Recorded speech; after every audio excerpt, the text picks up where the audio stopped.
Bienvenido al podcast de Innovación Educativa, el espacio donde usted como docente universitario encuentra reflexiones y herramientas prácticas para impulsar la transformación del aprendizaje desde su quehacer educativo. En cada episodio exploramos tendencias en pedagogía, innovación educativa y metodologías activas que sitúan al docente como motor del cambio, fortaleciendo experiencias de aprendizaje significativas y pertinentes. Aquí reflexionamos, compartimos experiencias y construimos juntos nuevos caminos para la mejora continua, fortaleciendo una cultura de aprendizaje que evoluciona con los desafíos de la educación superior. Este podcast es producido por la Dirección de Innovación Educativa de la Universidad Tecnológica Centroamericana, UNITEC, y le invita a formar parte de una comunidad de docentes comprometidos con la calidad educativa, la innovación y el uso estratégico de la tecnología en los entornos de aprendizaje.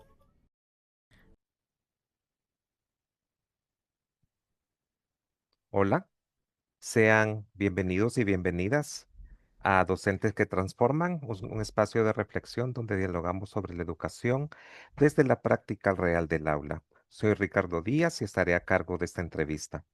En este episodio abordaremos el ecosistema de aprendizaje desde la perspectiva del docente, analizando cómo nuestras decisiones pedagógicas influyen no solo en lo que aprenden los estudiantes, sino en cómo aprenden y en quiénes se convierten.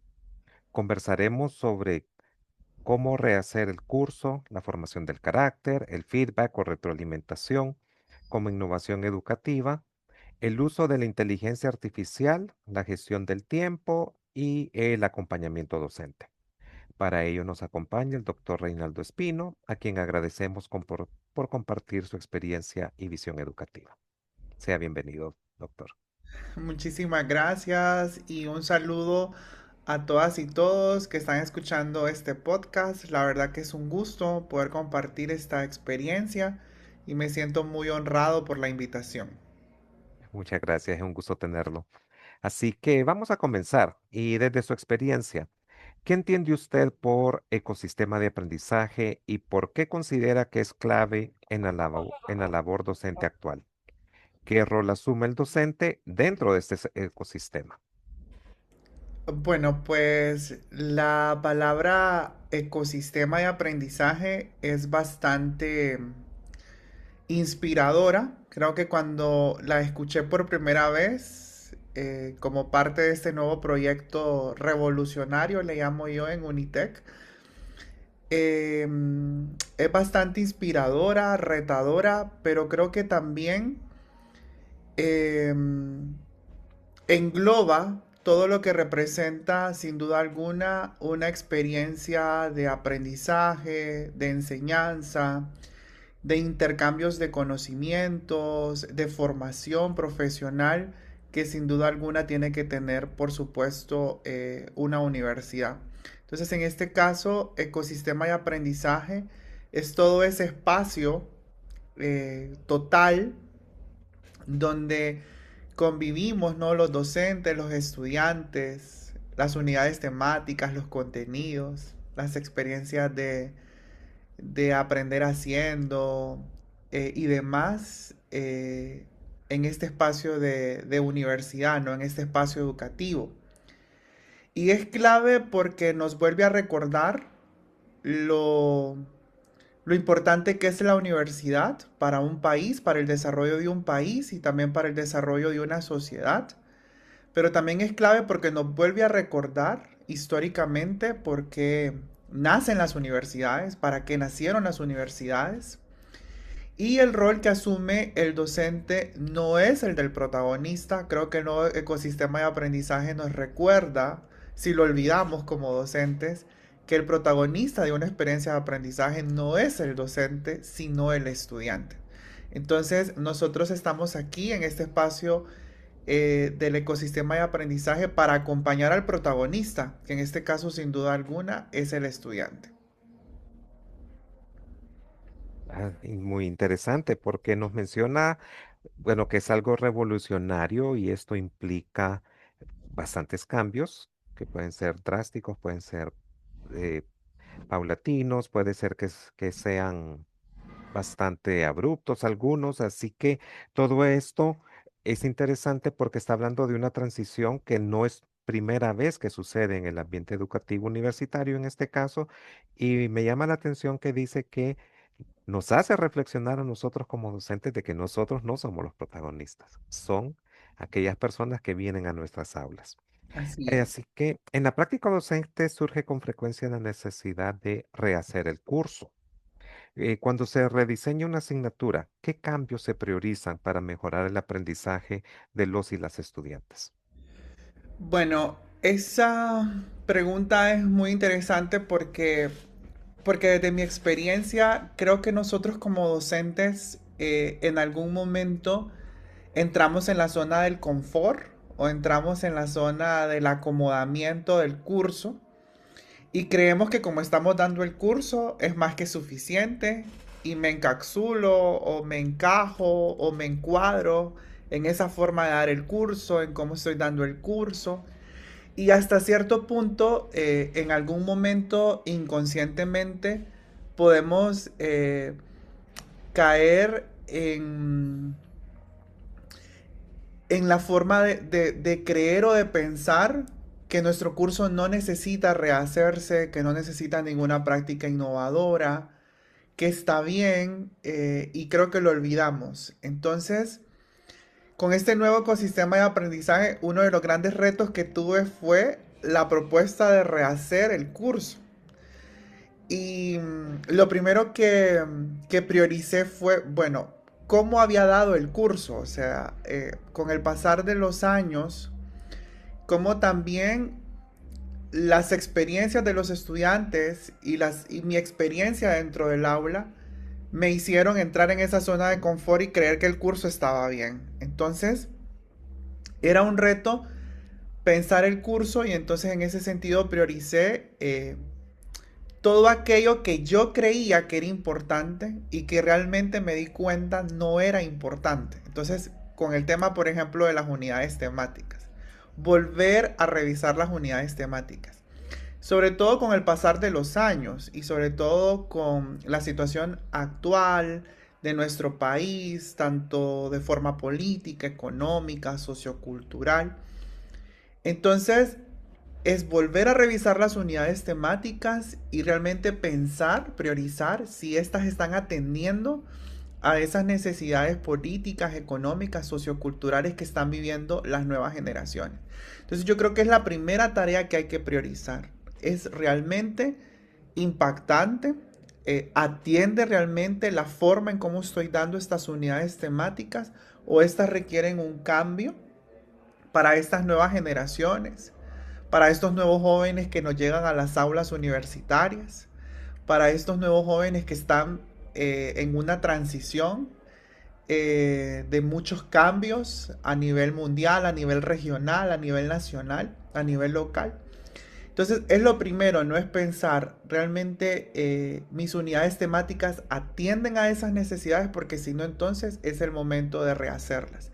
Y eso fue lo que pasó cuando me tocó rehacer el curso, es decir, volver a observar, volver a ver lo que está a mi alrededor y si realmente lo que estoy enseñando está ayudando no a comprender esa realidad, ¿no? Y esa situación actual que nos abraza y que nos engloba, ¿no? A todas y todos. Entonces, yo creo que ahí están las prioridades más importantes y que también el curso no se olvide el siguiente trimestre, sino que el curso y estas unidades temáticas perduren durante unos 5, 10, 15 años. De hecho, una de las preguntas que me gustaba mucho cuando nos mostraban este ecosistema de aprendizaje es, ¿qué quieres, Reinaldo, que los estudiantes recuerden del curso? Entonces también fueron otro de los elementos que prioricé cuando fui y tuve que rehacer el curso. ¿Qué quiero que los estudiantes sean capaces de recordar en 5, 10, 15 años?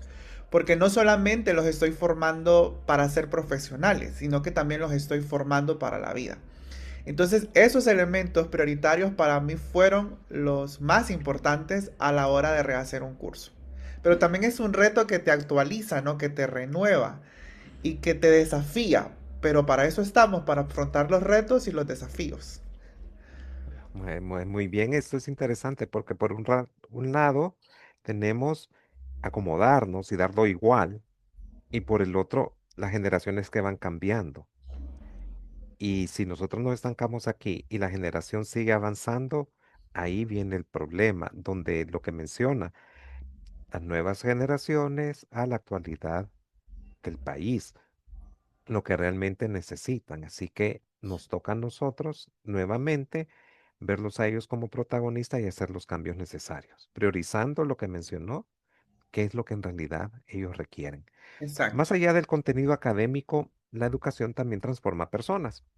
¿Cómo contribuye usted desde el aula a formar el carácter de los y las estudiantes?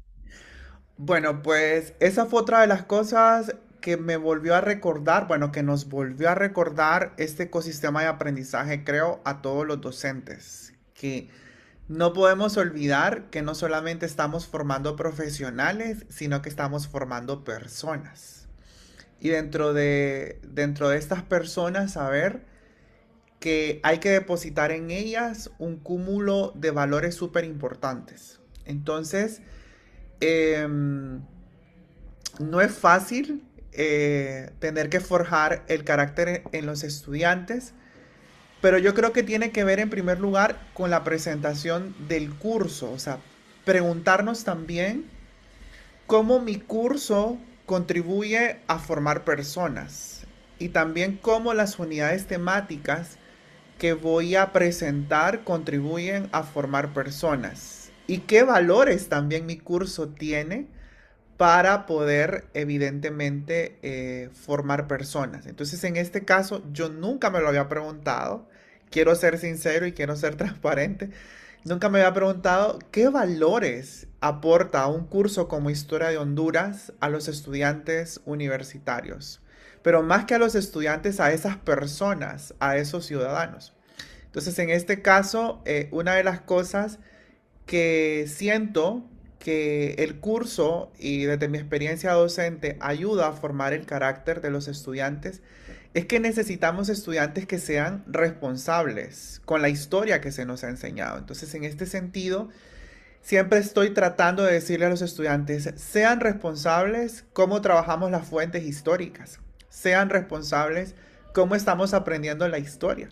Tenemos que ser lo más responsables posibles de no olvidar a nadie, de no excluir a nadie en un hecho histórico, en un proceso histórico, ¿no? Como tal, porque realmente la historia que hemos enseñado ha sido muy irresponsable porque ha excluido a muchos, ha invisibilizado a muchos y yo creo que es uno de los elementos importantes. Lo otro es que no solamente tiene que ver con responsabilidad, tiene también que ver con honestidad. O sea, era otro de los elementos que yo decía, bueno, también tengo que ahí ayudar al estudiante a forjar su carácter, a que no solamente tiene que ser responsable con la historia que está aprendiendo, con la historia que va a recordar, sino también con la honestidad a la hora de trabajar las fuentes, a la hora de contar un hecho, de interpretar un hecho del pasado. No tiene que ser lo más honesto posible, sin alterarlo, sin manipularlo, sin condicionarlo. Entonces son retos súper importantes en cuanto al carácter, el tema de la responsabilidad, el tema de la honestidad, pero no solamente fíjese al tema de la enseñanza, sino también al tema del aprendizaje, cuando ellos tienen que evaluarse, tienen que ser responsables de ir a sus clases sin que los estemos amenazando de que se van a quedar sin asistencias. O sea, es la responsabilidad de que tengo que estar puntualmente en ese curso. La responsabilidad de que tengo que participar activamente en el curso y aportar y trabajar junto con mis compañeros. La honestidad de reconocer si en algo fallé. La honestidad de reconocer si en algo no aporté y por qué no lo hice, ¿no? La honestidad de decirme a mí mismo qué estoy aprendiendo, cómo lo estoy aprendiendo, en quién me estoy convirtiendo. Entonces, también la honestidad que debo de tener yo y la coherencia también que debo de tener yo, maestro Ricardo, para poder interpelar los estudiantes si no están haciendo una buena retroalimentación, si no están haciendo una buena actividad, si no estamos cumpliendo con lo que está exigiendo el curso.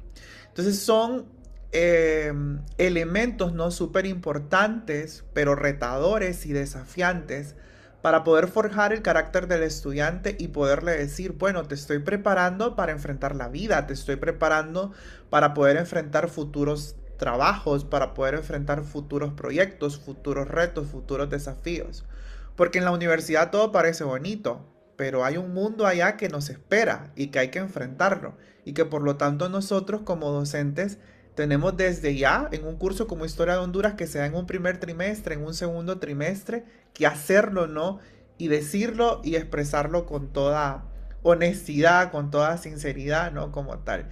Entonces yo creo que de esa forma es como contribuimos de forma más importante a forjar el estudiante, a este estudiante pequeño que tiene 17, tiene 18 años, tiene 19 años, y que tal vez está tratando en la universidad de hacer amigos, de caer bien, de, ¿cómo se llama? No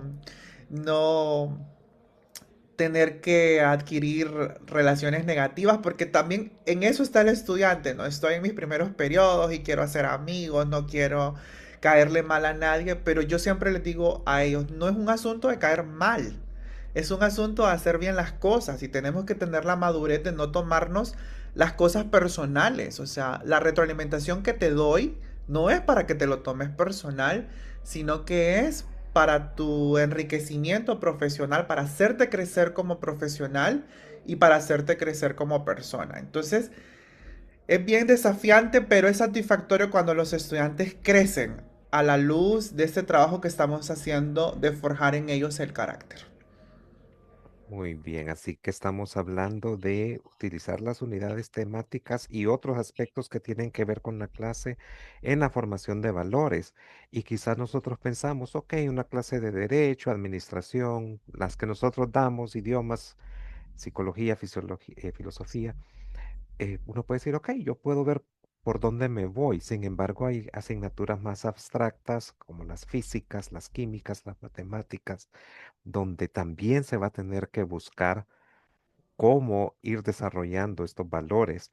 Y precisamente todos y todas vamos a estar involucrados en una palabra que usted dijo, cómo dar feedback o cómo dar retroalimentación, independientemente de que sea una clase de una carrera social o una de las médicas, administrativas, ingenierías, etcétera, o de las artes.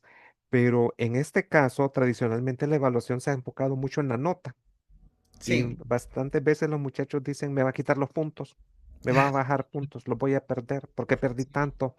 ¿Cómo Sí. se concibe el feedback o retroalimentación como una herramienta de innovación dentro de este ecosistema de aprendizaje? Bueno, pues en primer lugar, haciéndole saber al estudiante que el feedback no solamente viene del docente, sino que también viene del estudiante al estudiante y que también el feedback requiere el compromiso y la conciencia de mi autoaprendizaje. O sea, no solamente es un asunto de esperar que el docente me retroalimente. En este nuevo ecosistema de aprendizaje, por eso lo digo yo revolucionario, estamos aprendiendo a que el estudiante también aprenda a retroalimentar a su estudiante, a su compañero, con el tema del trabajo en equipo, con todas estas habilidades blandas que muchas veces los estudiantes no logran desarrollar, pero que tienen que hacerlo en todo espacio de aprendizaje. O sea, en todo espacio de aprendizaje, en todo proceso de aprendizaje. Otro elemento importante es que muchas veces no le damos el espacio al estudiante para preguntarse cómo está aprendiendo lo que está aprendiendo. ¿Para qué lo está aprendiendo? ¿Para qué le va a servir? En quién se está formando? ¿Cómo también esto que está aprendiendo lo va a poder utilizar en otras clases? Por eso yo decía, ¿no? Qué bueno sería que él recuerde la clase que yo le estoy dando porque le va a servir en otra clase por un tema de feedback, por un tema de retroalimentación, porque lo aprendió en otra clase. Entonces son elementos súper importantes, o sea, ¿por qué es innovador? porque el feedback tenemos que romper con ese paradigma de creer que aquí el único autorizado para retroalimentar es el docente y no es así. O sea, en un ecosistema de aprendizaje todos aprendemos.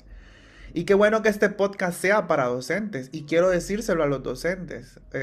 Si hemos olvidado o hemos creído que solo nosotros somos los únicos autorizados a dar retroalimentación, eso no es cierto. O sea, o creer que no voy a aprender nada de un estudiante, eso no es cierto tampoco. O sea, también podemos aprender de los estudiantes. Los estudiantes nos pueden recordar cosas que ni nosotros mismos teníamos consideradas a la hora de retroalimentar o a la hora de evaluar una actividad. Y de igual forma también es poderoso escuchar cuando un estudiante comienza a autoevaluarse no por una nota, sino que comienza a autoevaluarse para la vida, como persona, como futuro profesional. Entonces eso es realmente innovador, pero también porque es innovador, porque tenemos que aprender a dar retroalimentaciones que en este nuevo ecosistema de aprendizaje nos han enseñado a que tienen que ser oportunas, tienen que ser específicas, tienen que ser en el momento. A veces pasa que uno como docente dice, lo digo en este momento, no lo digo en este momento. Retroalimento en este momento, no retroalimento en este momento. ¿Cuál es el momento oportuno para poder retroalimentar? A veces esperamos hasta al final del trimestre para poder retroalimentar a estudiantes y no, o sea, yo creo que algo innovador es lo oportuno, es decir, si hay que retroalimentar en el momento, hay que hacerlo sin miedo, o sea, sin titubeo. Y me ha pasado, ¿no? Es decir, ¿lo hago o no lo hago ahora mismo o espero? No, lo voy a hacer porque es el momento. Y no solamente pensando en un grupo específico de estudiantes, sino porque esto le va a hacer bien a todos y todas. Entonces es el momento dentro del espacio de aprendizaje de advertir, de alarmar, de decir a los estudiantes cuidado, para que terminemos bien el trimestre. Es muy importante hacer las adaptaciones ahora con tiempo suficiente para que ya después no sea tarde la corrección o no sea tarde ¿cómo se llama? El resultado negativo que puede obtener ese curso, ¿no? Entonces, el feedback es innovador, como usted lo mencionaba, por eso, por todas estas habilidades cualitativas más que cuantitativas, porque la persona no es una nota, porque la persona no es una cantidad, sino que la persona es un cúmulo de habilidades cualitativas que tiene que desarrollarlas también y que tiene que potenciarlas en este feedback, ¿no? Es decir, el feedback está centrado más que en una nota, en, en potenciar esas habilidades cualitativas, esas habilidades profesionales tangibles que necesita el estudiante no solamente en el aula, sino en la vida y en sus futuros trabajos. Entonces, por eso es innovador, pero no tengamos miedo a hacerlo en el momento oportuno. Me parece que un feedback oportuno es también innovador, es impactante y es revolucionario. No esperemos, o sea, no esperemos a mañana para hacer el cambio en el instante, ¿no? En nuestras aulas de clase y con nuestros estudiantes. Muy bien, así que estamos hablando de romper ese esquema de que solo el docente es el que da retroalimentación, viene de estudiante a estudiante, que a veces ahí nos toca, bueno, no solo a nosotros, sino que a ellos y a ellas mismas romper y tener que retroalimentarse mutuamente. Bueno, usted ya tuvo la oportunidad de comenzar a aplicar el ecosistema de aprendizaje y ¿qué cambios ha observado en sus estudiantes cuando ya el feedback o retroalimentación se convierte en un proceso continuo y formativo? Por ejemplo, ¿cómo lo mira al inicio del curso, semana uno, semana 2, en relación a estos mismos estudiantes en que se ha convertido en semana 8, 9 y 10? En estudiantes más críticos, en estudiantes con rigor en su análisis, en estudiantes que no tienen miedo a dar un feedback profesional, a dar un feedback oportuno, a dar un feedback específico. Parece que tienden a desarrollar un training muy interesante, muy habilidoso, le llamaría yo. Y parece que su ojito, a la hora de ver el trabajo de sus otros compañeros, se vuelve más constructivo que destructivo o en la actitud de quiero ser el compañero bueno, ¿verdad? El compañero cool. Y eso lo veo porque al principio se ponen muy buenos a la hora de dar las retroalimentaciones. Siempre soy yo el malo dando las retroalimentaciones, ¿verdad? Me refiero a malo porque tiendo a ser el más crítico, ¿verdad? En las primeras semanas. Pero luego veo en semana 7, en semana 8, cómo tienen la habilidad de ser puntuales, de no tener miedo, de... Todos quieren participar también, todos quieren dar su opinión. De hecho, ahora en esta semana de clases, uno de los estudiantes me decía, ya quiero darme mi retroalimentación, yo ya quiero yo decirlo, pérese, o sea, va a tener su turno, cálmese, tenga ahí, mantenga ahí su retroalimentación. Pero me parece también que es una metodología que mantiene al estudiante activo en el aula. Es decir, y lo mantiene activo como de forma voluntaria y de forma responsable. Es decir, tengo que ir a la clase porque no solamente voy a ser retroalimentado, sino porque tengo la responsabilidad de poder ser retroalimentado por los estudiantes. Pero aquí hay otro elemento importante que no quiero olvidar. Cuando un feedback tiene continuidad, sin duda alguna forma al estudiante en el sentido de hacer trabajos de alta calidad. Porque eso es lo que, o sea, eso es lo que vamos haciendo en el curso. Porque ¿qué pasa? Anteriormente creemos que la retroalimentación o el feedback solo es a mediados del trimestre y a finales del trimestre. Entonces, en este caso, en este nuevo ecosistema de aprendizaje, el feedback se da semana a semana, o sea, se da día a día. Entonces, ellos van presentando avances. Avances que les van a permitir, sin duda alguna, presentar excelentes trabajos, sin miedo y creyendo también que a donde entran, que al aula que entran, el aula se convierte en ese laboratorio de aprendizaje, donde van experimentando bajo la prueba y el error, ¿verdad? Ayer, por ejemplo, en clase, todos presentaron, por ejemplo, una serie de preguntas y entrevistas y entre ellos mismos iban mejorando sus preguntas para las entrevistas que iban a hacer. Fueron intentando hacer pruebas y error. Algunos hicieron hasta 3 veces cambios a sus entrevistas, pero sin miedo, o sea, con el ejercicio de mejorar y creer que lo que iba a hacer lo iba a hacer de la mejor forma, porque ya la próxima semana tienen que presentar sus resultados de trabajo de la mejor forma posible.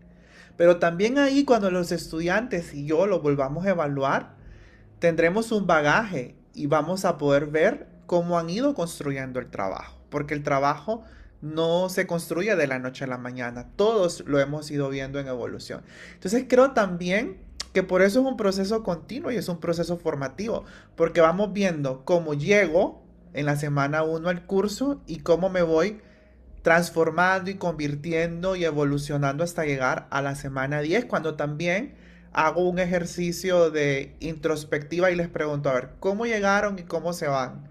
¿Cómo evolucionaron? Entonces, por eso el feedback tiene que ser continuo. No lo podemos dejar de aplicar, maestro Ricardo, en ningún momento del curso. Este tiene que ser durante todas las semanas, no como tal. Y no solamente vuelvo a insistir del docente al estudiante, sino del estudiante al estudiante y del estudiante mismo, no como tal. Muy bien, así que tenemos la herramienta de la retroalimentación del docente, del estudiante, los cambios que se deben hacer, pero dentro de estos cambios también viene la tecnología de por medio. Y sobre Sí, todo lo que nos ha sucedido en los últimos 3, 4 años de una manera más directa y continua, que es la inteligencia artificial, sí. que es ya parte del entorno educativo. ¿Cómo integra usted la inteligencia artificial en sus unidades temáticas sin que sustituya el pensamiento crítico del estudiante? Bueno, si alguien era resistente al uso de la inteligencia artificial, era yo. y en este nuevo ecosistema de aprendizaje tuve que adaptarme. Y en ese proceso que usted me preguntaba de rehacer el curso, tuve que integrarlo porque los estudiantes no me preguntaron si se podía utilizar inteligencia artificial. Los estudiantes ya utilizaban inteligencia artificial cuando yo comenzaba a evaluar ciertos productos, ciertos trabajos que pedía en el aula. Entonces, en este caso, hemos integrado la inteligencia artificial, imagínese, para un curso de historia de Honduras, y usted me preguntará, ¿y cómo servirá la IA para un curso de historia de Honduras? Quiero contarle que los estudiantes con la IA han hecho cosas espectaculares en el curso de historia de Honduras, unos mapas súper increíbles, súper inclusivos, que nos muestran toda la transformación, toda la evolución, todo el cambio, por qué somos lo que somos hoy, por qué estamos como estamos hoy en la actualidad a través de la IA, pero que tiene que ver con saber utilizar la IA.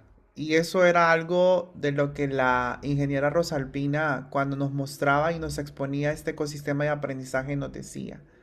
Queremos estudiantes, queremos egresados de UNITED que sepan utilizar la IA, o sea, que sepan dominar y controlar la IA.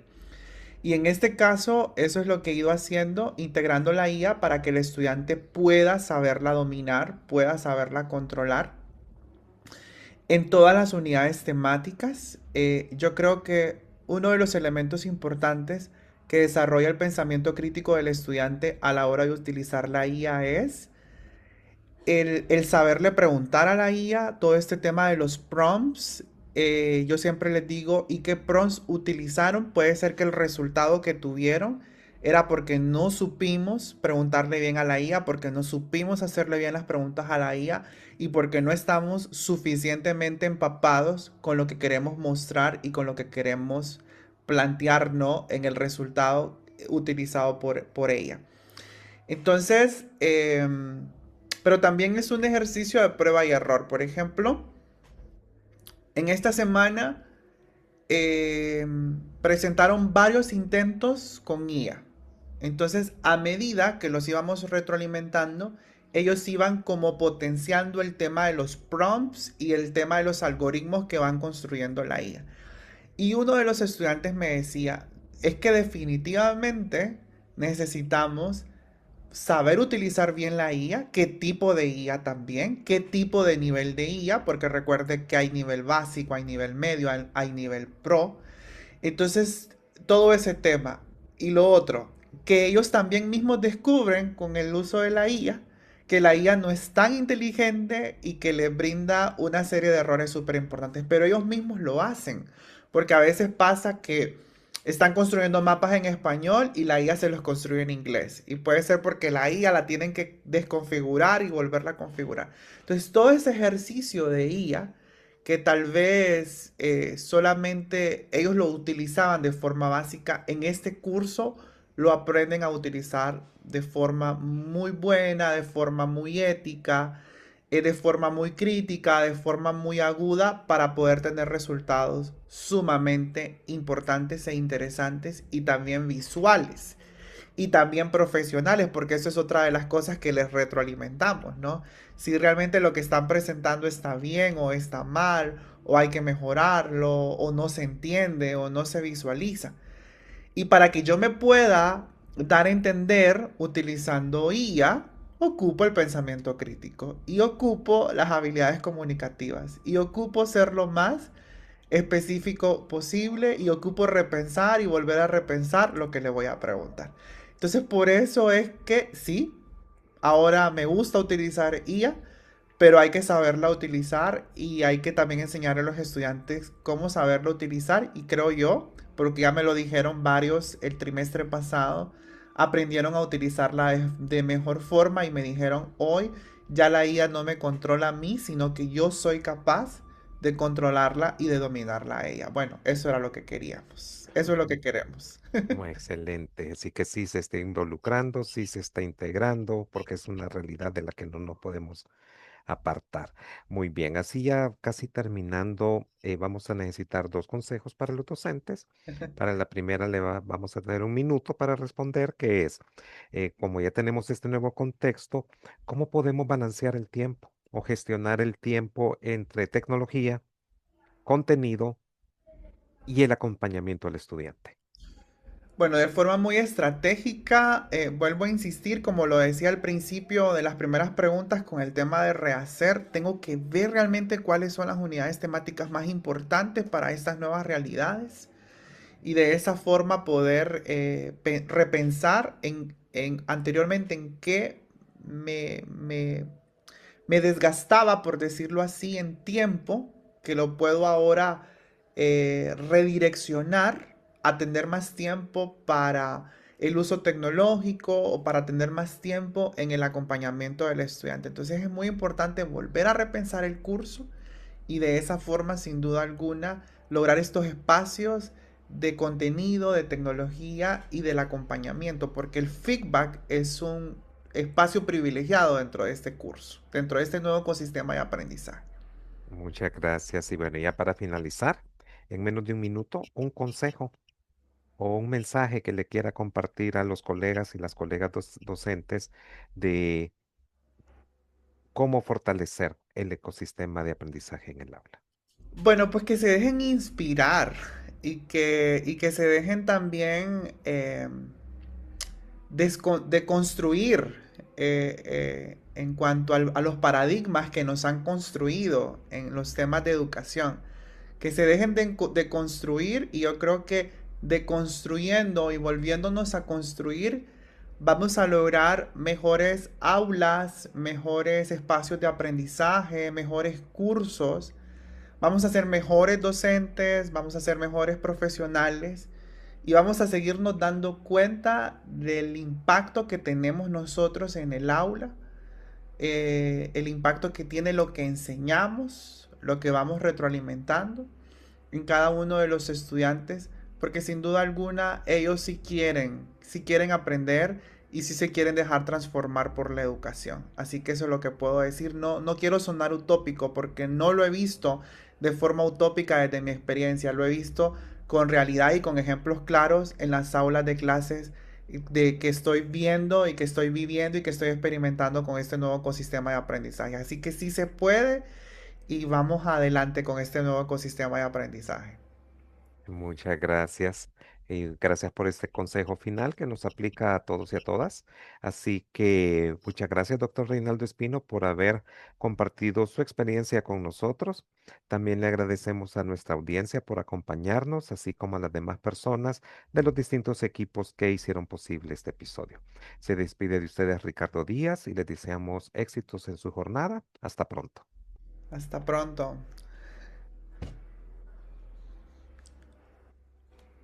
Gracias por acompañarnos en este episodio de Innovación Educativa, un espacio que impulsa la reflexión docente, la innovación y la transformación del aprendizaje en la educación superior. Las opiniones expresadas en este episodio corresponden a nuestros invitados y no necesariamente reflejan la postura de la Dirección de Innovación Educativa. Nos escuchamos en el próximo episodio.